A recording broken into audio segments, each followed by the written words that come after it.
Hi historians, today we're going to do Unit 2, Notes 9 on the California Gold Rush. Let's get going.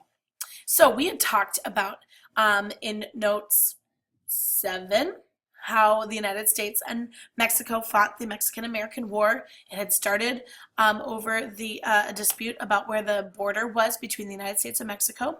And it ended with the Treaty of Guadalupe Hidalgo in 1848, with the United States obtaining this area of land known as the Mexican Cession. To cede something means to give it up. So the Treaty of Guadalupe Hidalgo had given the United States region of land called the Mexican Cession. This land acquisition included California. At the time, there were about 10,000 people called Californios. Kind of sounds like a breakfast cereal, but it's not. Okay, they're Californios, which just means they're Mexican Californians. Okay, that was kind of like a state of Mexico where these people lived, and they were living in the territory along with a handful of wealthy families who owned most of the land. Some Easterners had begun to migrate to California after the Treaty of Guadalupe Hidalgo, but as we talked about earlier in our Trails West notes, fur trappers, explorers, and a few maybe missionaries and a couple settlers, but people aren't racing out there at this point because it's kind of a tough territory and far away. Traveling wasn't easy, not like it is today. So there's an example of a Californio. In January of 1848, a wealthy California landowner named John Sutter hired a man named James Marshall to build a sawmill for him on his property along the American River. Okay, one morning James Marshall found a small gold nugget in a ditch. Though he tried to keep this a secret, word of the discovery leaked out. People across California dropped everything to race to the gold fields. So I'm going to skip this because...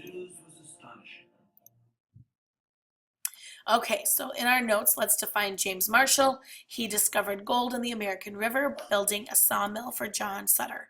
Okay, and then you're going to write that in the section of our notes that says discovering gold. 1848, along the American River, James Marshall found gold while building a sawmill for John Sutter. In 1849, tens of thousands of gold seekers from all over the world were rushing to California to join what we call the California Gold Rush. Okay, nearly 2/3 of Americans were Americans. Others came from as far away as China and Australia to look for gold. These miners, all of these people who were racing to look for gold, we call them 49ers. That's their nickname because most of them come in the year of 1849.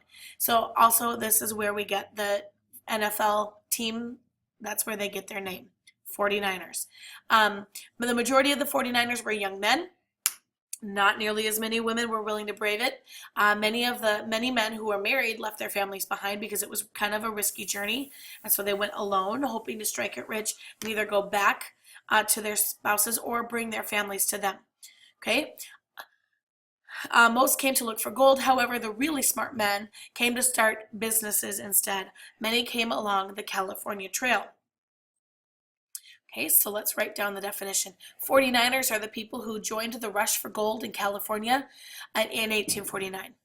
And then the gold rush, 1849, tens of thousands of gold seekers rushed to California from all over the world hoping to strike it rich. And then down here in the bottom corner is the definition for California Gold Rush. Okay, life in the mining camps. Mining towns were not very permanent.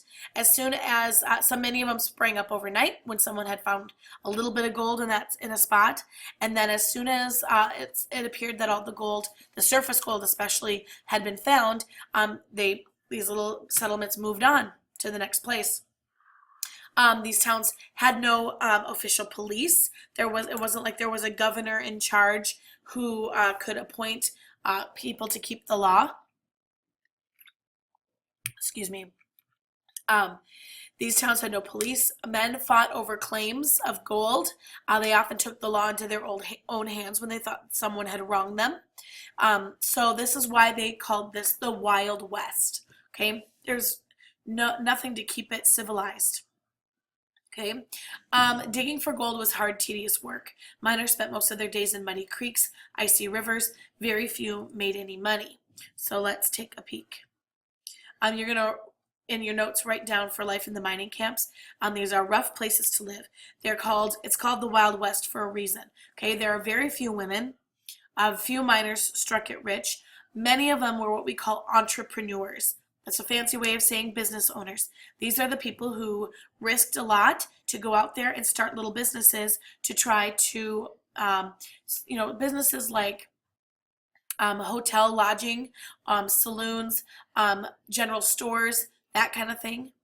Okay, so that's what we're going to define right here. Entrepreneurs started businesses to make money off of the miners, and those are the people who actually end up making more money in this business.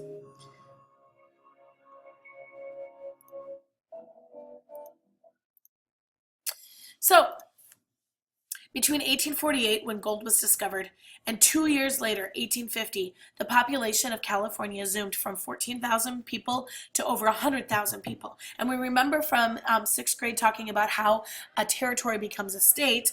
California quickly gained a large enough population. They didn't even go to they were a territory. They didn't even have a territory status. They never had a territorial governor or anything. They completely skipped that step because so many people fled there so quickly after the United States had acquired it in the Mexican cession. So there ends up being, they apply for statehood right away. They totally skip being a territory. There were twice as many men as there were women settlers. By 1852, the gold rush was over. The surface gold in California was quickly found. There might be some more veins underneath, but the surface gold is what people were mainly looking for, the stuff that's laying in rivers and ditches and things like that. More settlers came to mine the underground lodes, but this work was more difficult and expensive and riskier. There's a lot more dangers if you're mining underground. Okay? So the population boomed. California became a free state in the year 1850. Remember, Texas had become a slave state when the Texas annexation took place in 1845. So now we had a slave state and we have now another free state. Of course, there's going to be some negative impacts. For the native people who lived in California long before the gold rush, the invasion of the new settlers and prospectors was a disaster for them. Diseases were brought with people that they had never been exposed to. So their people have no immunities built up in their bodies to be exposed to some of these different diseases that the white people brought with them.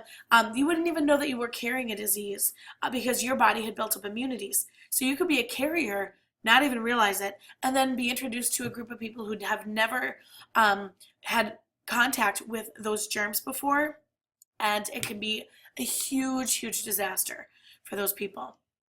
Okay, diseases were brought with new population the natives hadn't been exposed to in the past. Violence over land and water rights also impacted the whole population.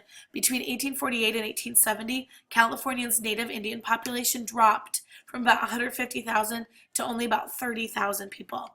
Many of the Californios also lost their lands to newcomers. So, natives lost land to new settlers.